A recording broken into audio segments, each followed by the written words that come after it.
All right, here's part 2 on how I got my first girlfriend.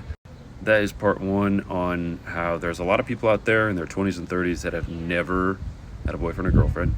That was me for a long time, and here's part 2 on how that is not me anymore. If that sounds like you, maybe you'll find this helpful. I'm just going to share my story and what worked for me, and I'm still a work in progress. So part 1, I talk about how I didn't grow up with examples of functioning relationships to base my ideas of relationships off of, and I also didn't grow up in an environment where I was allowed to properly express myself for who I was.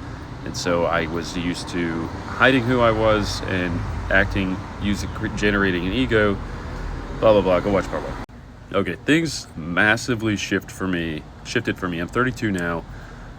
They started to make a big change for me when I turned 21. I moved out of my parents' house, and I got an internship with a church. I wasn't even a big church person back then, but it was like just a path for me to get out of the place that I was in that was not good. Ended up living with a family for a summer that changed my life. For the first time, I got to see healthier relationship dynamics. And also, they started questioning a lot of the beliefs I had about myself because they were very uplifting towards me and encouraging, whereas I wasn't.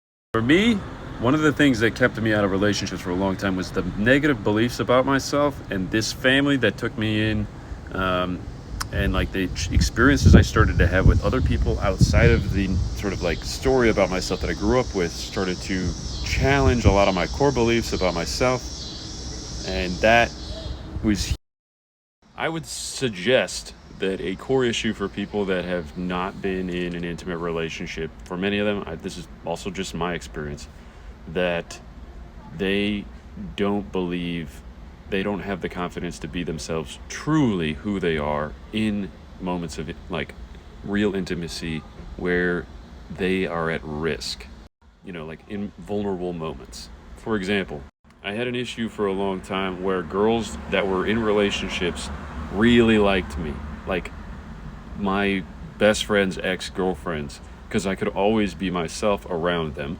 because I knew that they were in a relationship, so I was always just who I was.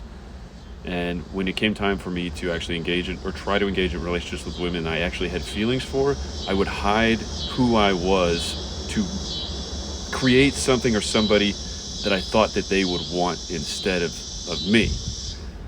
I'm going to do a part 3 on why not having the ability to be truly myself with someone sabotaged my prior relationships, and on how understanding masculine and femininity helped me.